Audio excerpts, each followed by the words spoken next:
All right. Well, I'm super excited for tonight, guys. So let me introduce to you guys Barbara Boughar. She is an amazing coach and mentor. I actually met her at a women's networking group, and I got to talking to her more. And I'm telling you, it was the heavens intertwining us the moment I exactly needed it. So I'm hoping tonight that this is the same moment for you, just words that you need to hear, words that speak to you. So I started talking to her, and it was right before I was getting on stage to present at Nashville Get Real. And some of you guys might know this, but it is a huge, huge fear of mine, a crippling fear, to public speak. And I have gone through different things to get over it. But when I talked to Barbara more, I actually was completely sticking my foot in my mouth and doing everything that we know not to do. But I was sitting there completely playing the head game with myself and saying over and over and over, I already said yes to Neora that I was going to do it. But I was literally saying over and over and over, I hate public speaking. I'm horrible at it. I'm so nervous. This is going to be horrible. You know, all those things that you say to yourself. And she was like, no, stop what you're doing right now. And I was like, what? She was like, you are seriously saying all the things that are going to make you horrible and make you nervous. And all of it. She was like, what do you love about your job? And I said, well, I love training and leading my team. I feel like I do a great job of that. She said, never let it cross your mind one more time that you hate public speaking. Don't even let it out of your lips, out of your mouth. Don't let it in your brain at all. From here on out, say to yourself, I love training my team. That audience is all of my team, and I'm excited.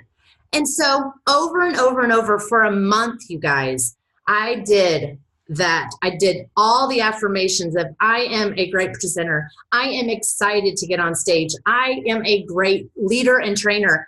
And I'm telling you, like I said, it was all meant to be. I got on that stage, and to this day, I don't know how it happened.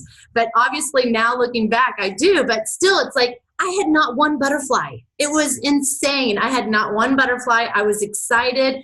And I want Barbara to get on tonight and just share with you guys her knowledge of the mind game, the mindset that we all have, this crippling fear that literally can stop you from doing the things that can get you to your dreams and get you to the next level of this business. So for that, Barbara, I would love for you to take it away here. Thanks for jumping on. Oh, Paisha, thank you, and good evening, everyone. I'm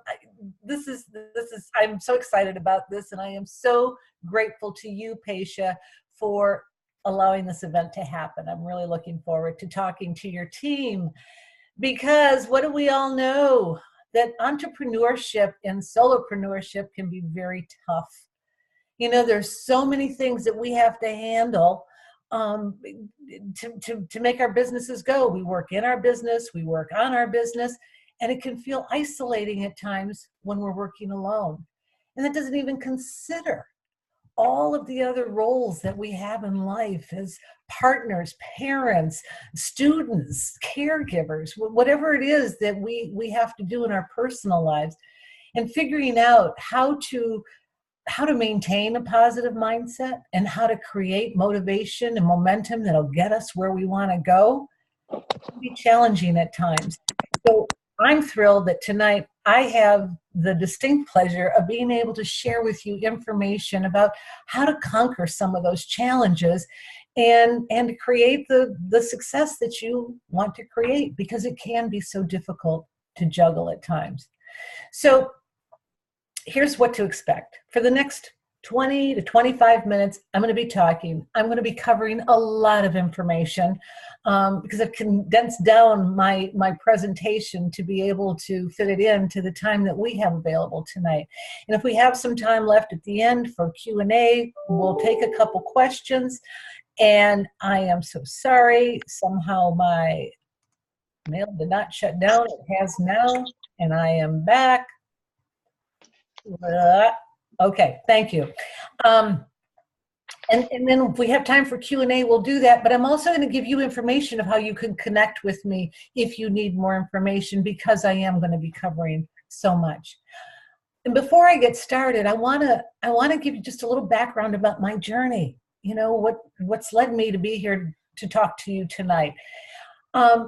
After more than 25 years in the corporate arena, both in administrative and leadership roles, I started my company, Divine Order, 10 years ago as a professional organizer working with people in both the business and residential settings. And what I quickly realized, that while I was there to help people with their physical clutter, quite often that clutter was reflective of other clutter going on in their lives, more specifically the emotional and mental clutter that would mess with their minds and quite often create that physical clutter. It was a catalyst for me to seek formal training to become a certified coach so that I could help people who are overwhelmed and just generally stuck. But besides helping them clear the clutter, I help them also release the limiting self-talk that they say to themselves all the time, their self-defeating behaviors, they're overwhelmed, the things that overwhelm them, clearing their mental and emotional clutter so that they can rid themselves of procrastination, they can be more productive, they can conquer their time management challenges that they have, they can work on improving their relationships, enhancing communications, generally achieving their goals. And along this way, this journey, I also co-authored a book, Embracing Conscious Simplicity, that's about the freedom from all the inner and outer clutter that keeps us from living the life we want to live. As we describe conscious simplicity in the book, we say that it is a way of living and a way of being that creates the physical, mental, and emotional environments that support us in the life we want to live. It's about life being a little simpler and a little better. And the conscious simplicity process is about awareness, intention, and understanding. Awareness relates to our mindset and our mindfulness.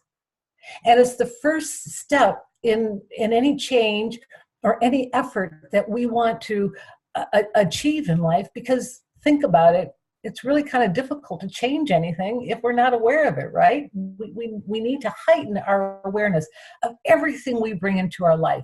It can be the physical items, it can be the activities, the behaviors, the relationships, the thoughts we have, the judgments we hold. Anything that we bring into our life and hold on to, we need to ask the question, how does this serve me? I'd like you to, for just a moment, think of a troubling area in your life. Maybe it is a cluttered room, but maybe it's an overscheduled calendar, too many commitments. Maybe it's activities that you once enjoyed, but not so much anymore. A friendship that tends to zap rather than energize. A relationship that's not getting the time and attention it deserves. Some area of your life that's not going quite the way you would like. And then ask yourself, when is the last time I ever paused and really looked at this and asked the question, how does this serve me? Or is this something I go along doing and being and behaving as I always have because that's what I've always done?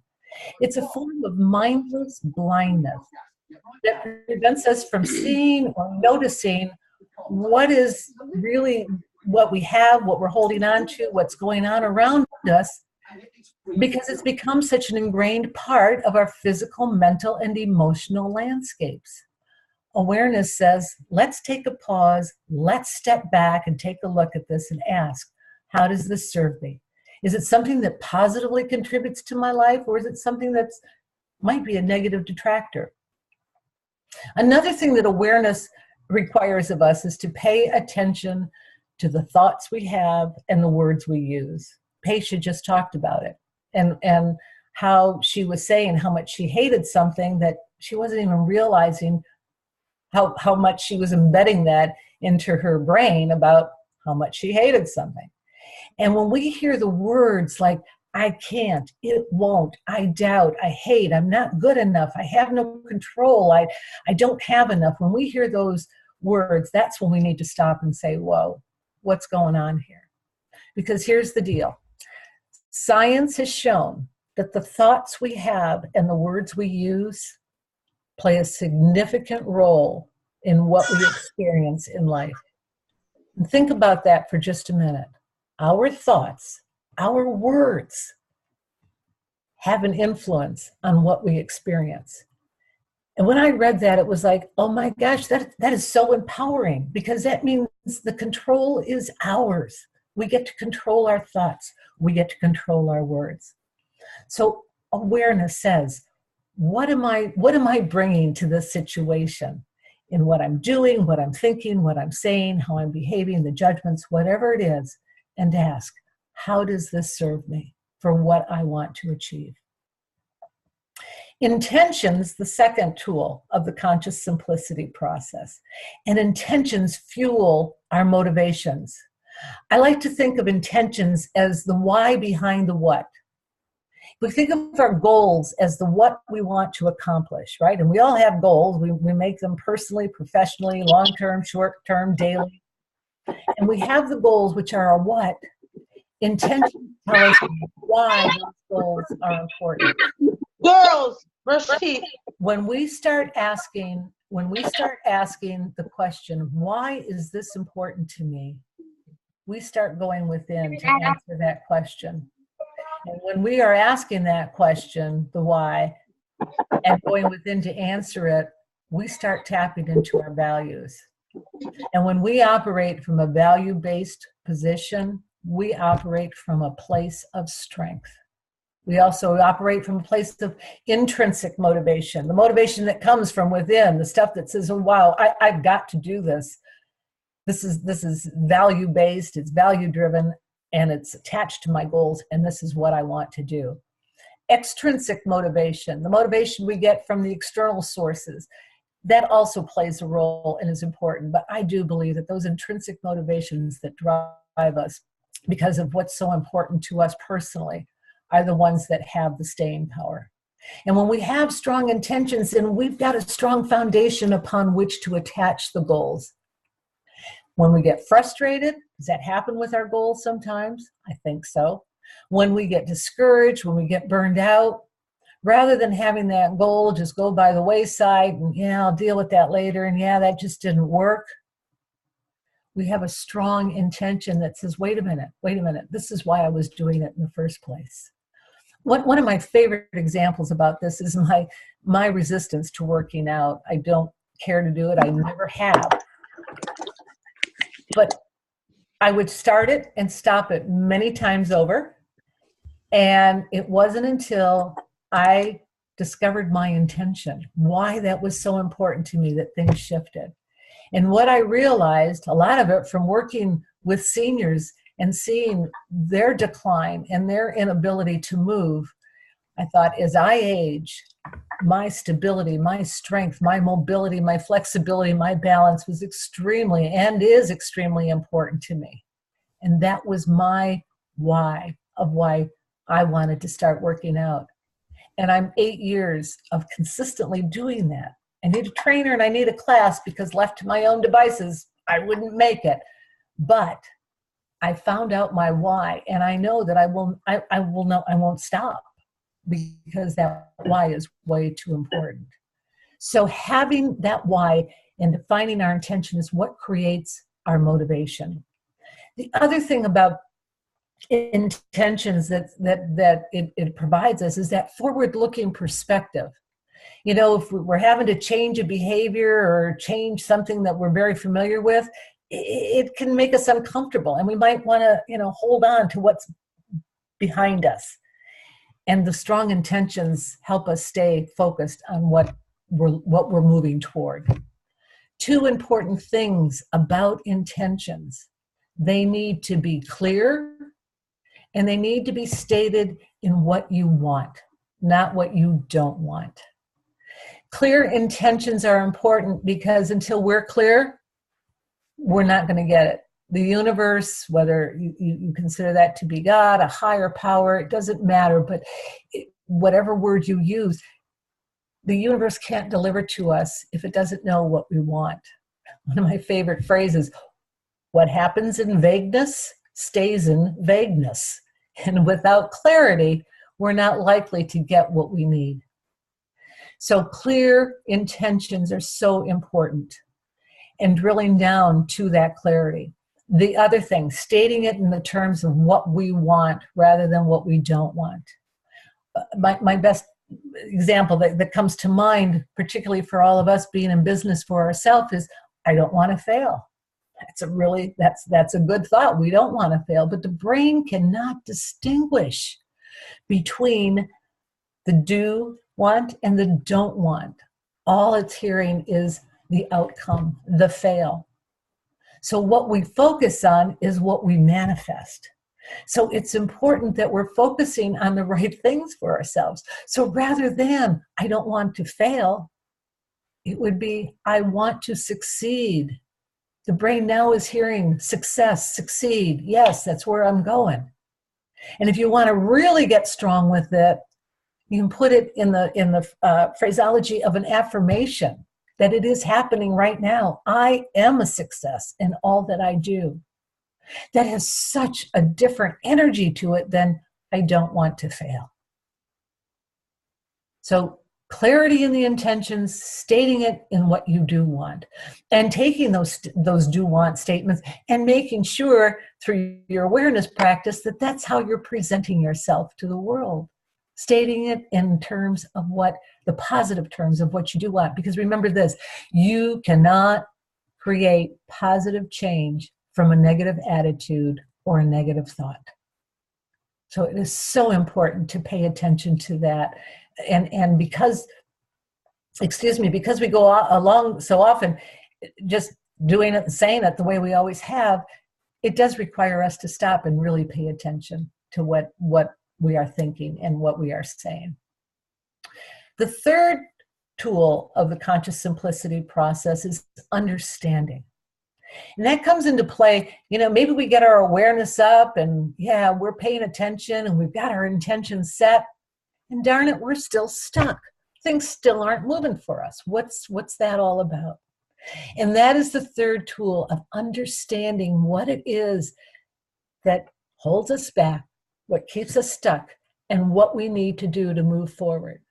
Understanding is about our momentum. What do we need to do to keep going? If I had one word that I could use to describe what it is that holds us back and keeps us stuck, it's fear. We have a fear of making a mistake, a fear of being judged, a fear of not having enough, a fear of not being good enough, a fear of failure, a fear of lack, a fear of fill in the blank with whatever comes up, what word comes up for you. But we have these fears. There was a philosopher, George Adair, who said, everything we've ever wanted is on the other side of fear. So we need to figure out how to get over it, get around it, get through it, or maybe even walk with it for a while if we need to do that to be able to move through our fear. Because we have a choice, in my view, to come and live from a place of fear or a place of love. The two don't coexist very well together. And if we are coming from the place of fear, that's where the lack consumes us and keeps us closed, the resentments, the lack of self-confidence, all those things that create negativity would go in, I think, into the fear silo. And when we think about being open and trusting and accepting, and there's abundance, that's where we come and live from a place of love. Now, I don't pretend for a minute that if you buy into that theory, I have a choice here between love and fear, I choose love, that you'll never feel fear again. That's not how this works. We're human. We're going to feel it. We're going to experience it. All of this that I'm talking about is about a practice. So we have to practice our way out of fear when it comes and hits us. Much like, again, Pasha, the example you gave at the beginning. And for a month you worked on working through that fear. There are a plethora of ways to get through that and to work through fear and to get to the other side of it. three of the most powerful that I have found are gratitude, compassion, and forgiveness. And sometimes we need to put self in front of the compassion and self in front of the forgiveness, because we need to be able to provide ourselves with some self-compassion at times, and also some self-forgiveness.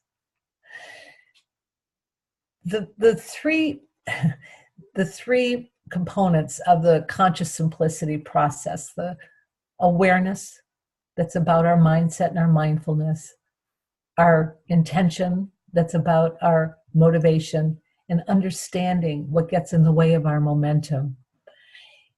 I like to think of it as they're like asking or going to the second level questions. I have this, how does it serve me? I want this, why is that important? And I can't because what's getting in my way? You go through those three questions and just have those handy for when you're feeling stuck, and go through that exercise. I can fairly well assure you, you will have some breakthroughs in understanding what's going on and how to move through it. Going through this process allows you to become more mindful and live in better alignment with yourself, with a positive mindset. It creates an internal motivation so that you can stay on track, and helps with understanding how you gain, maintain, and sustain your momentum. The conscious simplicity process. I like accessories, so I have little add-ons to kind of couple with this whole conscious simplicity concept. And I call them the 4 S's of sustainable success. They are simplicity, small steps, self-care, and support. And all 4 of these can be used, should be used, I think, in our daily life, but certainly when we're trying to create some change in our life and make sure that we're setting ourselves up for success. Simplicity is quite simply being simple. This is not a time for complicated processes and systems to be set up. I'm not sure that there ever is a time for that. We feel good when we do it because of how great it looks, but they're not sustainable over time. We tend to fall off the wagon, if you will, of keeping those processes going, because they can be very complicated and complex. The other thing that it also kind of speaks to with getting things, I can't think of any other word than complicated, is that need for perfectionism. And perfectionism is, in my view, a very long, lonely road with no destination. We're never going to get to perfection. And when we keep striving for it, not only is it taking our time and energy, we're not going to get to where we want to go because things aren't perfect. Again, we're human. And the people we might want to bring along with us are going to get pretty burned out and drop off because they don't have the time to wait for that perfection. I have seen it happen with friendships, and for people who have perfectionist tendencies and projects that they work on, and people just get burned out. So keep it simple, and don't let perfect be the enemy of the good. Small steps is about taking that daunting, overwhelming project or effort that you might have in front of you and breaking it down and making it doable. And we do make it doable by putting it into individual tasks. I say that, the phrase deer in the headlights, which so often will happen when we've got something huge that we've got to do, and we get stuck. We don't even know the first thing to do, and when are we going to have the time to get all this done, and how am I going to do it? When we break it down into small steps, it then becomes something we can at least figure out. I have tasks here to do. I don't need a whole day to do it. I can do this task in 15 minutes, and I'll have that in just a little while as soon as I finish this. And we can start chipping away at it with small steps. We may never get the big reveal that we like, the before and after, doing a big project, but we will avoid the burnout, and we will accomplish what we need to accomplish, and we'll be able to integrate it slowly into our routines so that nothing ever becomes, a huge change. We're going to take this one step and make it happen, and then we'll take another step and make it happen.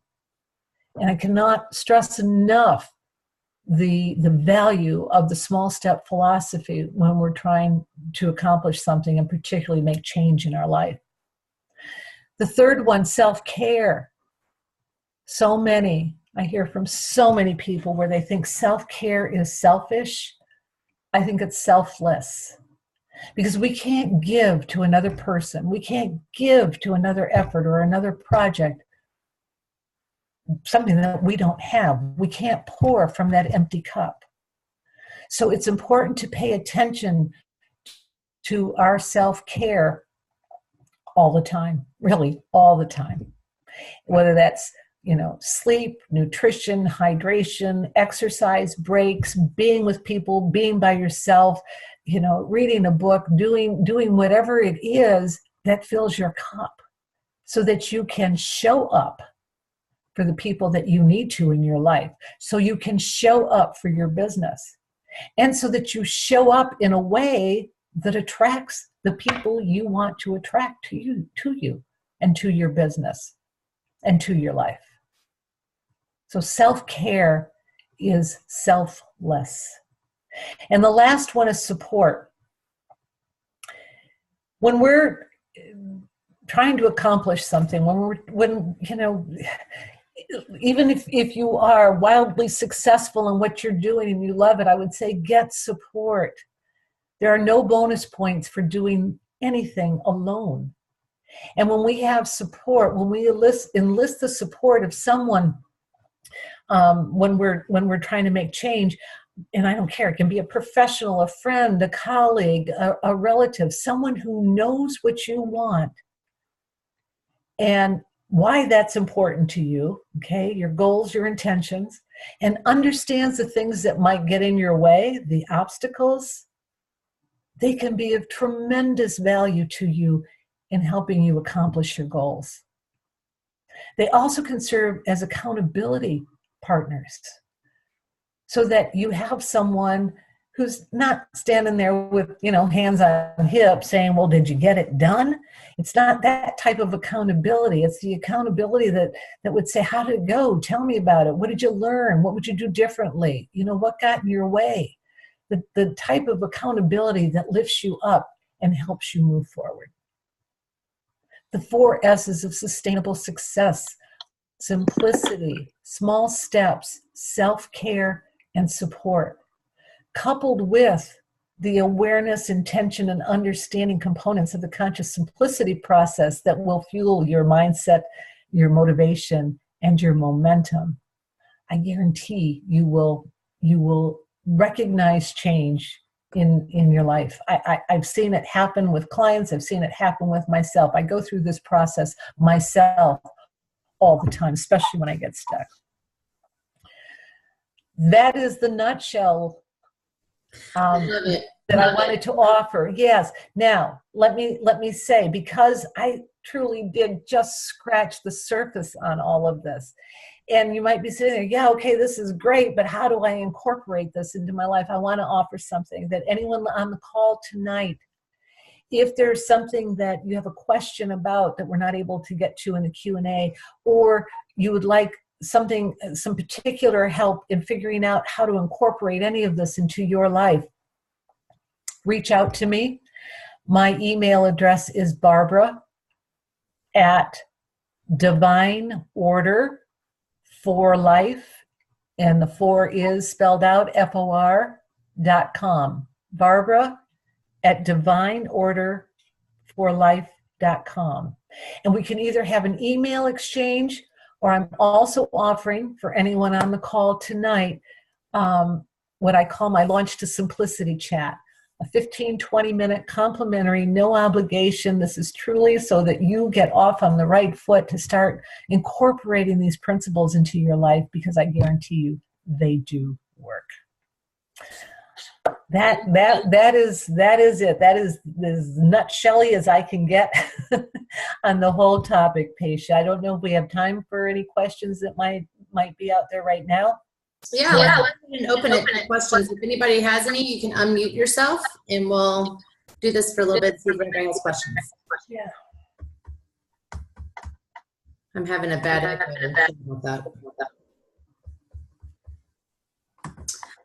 I personally do have one question that I wanted to write down those questions when you're feeling stuck. Mm-hmm. What were those again? Okay, the 3 questions that I said, okay. So the awareness is about, I have this, okay? I have this judgment, I have this belief, I have this behavior, I have this negative self-talk, whatever it is. I have this, how does it serve me? The intentions about what you want, it's, I want this, that's your goal. The intention is, why is that important? And then understanding is about the momentum, what it is that holds you back. It's, I can't because, fill in the blank, and then what gets in my way. And it will 99.9% of the time be fear-based, be fear-related. Mm-hmm. Yeah. Does that answer it for you, Paisha? Yes, thank you. Didn't have an opportunity to write it down faster. It's okay. That's okay. Any other questions? I have a question. You knew I would. Can you hear me? Yes, I can. my mom. Happy mom. Hi, mom. Happy belated Mother's Day. Thank you. Okay, 2 things. First of all, what was the name of your book? My book, okay, it is Embracing Conscious Simplicity. Okay, that's what I thought. I wanted to make sure I had that right. Yes. The other thing is that I have gotten to the point where, and I never did it before, was affirmation. Oh. So do you think that's a good thing? And how often do you do them? I've heard people who do them 3 and 4 times a day. I never went that far. What do you think about affirmations? I think they're priceless. I'm sorry, I know your mom. What's your first name? Oh, Marilyn. Hi, Marilyn. Hi, Marilyn. Nice to meet you. Okay. I think they're priceless, Marilyn. And here's the thing about affirmations that I want to say. They are I am statements, okay? They're not something you're going to do or something that's going to be. It is in present tense. I am. And that's what we affirm. And it's a message to ourselves and to our being that this is what we're manifesting. And when you say people go through them 2 or 3 times a day, I go through them many times a day, but it's not like I sit down like, oh, it's time for affirmations. When I'm feeling disruption within, and I think we all know that place in our gut where we'll feel it, something. That's when I will pause, take a deep breath, maybe ask myself, what's going on here? There's something not right. It's usually a fear rumble going on for some reason. And that's when I will go into an affirmation.